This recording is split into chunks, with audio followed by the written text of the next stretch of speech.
இயேசுவில் பிரியமான சகோதர சகோதரிகளே, இதை என் நினைவாக செய்யுங்கள்.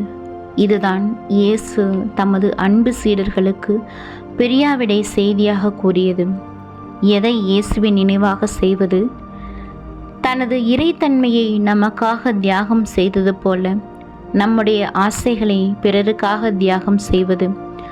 அவரை போல அனைவரையும் எவ்வித வேறுபாடுமின்றி அன்பு செய்வது.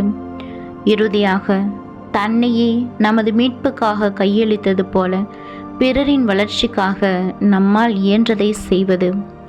தன்னிடம் இருந்த இறை ஆற்றலையும் இறைவன் அவருக்கு கொடுத்த அனைத்தையும் அவர் எவ்வாறு நமக்காக பயன்படுத்தினாரோ அவ்வாறே நாம் நம்மிடம் இருப்பதை, இறைவன் நமக்கு கொடுத்ததை பிறரின் வளர்ச்சிக்காக நாம் பயன்படுத்த முன்வர வேண்டும்.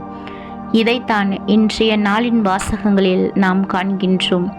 முதல் வாசகத்தில் எலியா தமது மக்களின் தேவையறிந்து தனக்கு கிடைத்த 20 அப்பங்களையும் எலியாவிடமிருந்து தான் பெற்ற இறை ஆற்றலையும் மக்களுக்காக பயன்படுத்துவதையும், நற்செய்தி வாசகத்தில் அந்த சிறுவன் தனக்காக இருந்ததை பிறருக்காக கொடுக்க முன்வருவதையும் பார்க்கின்றோம்.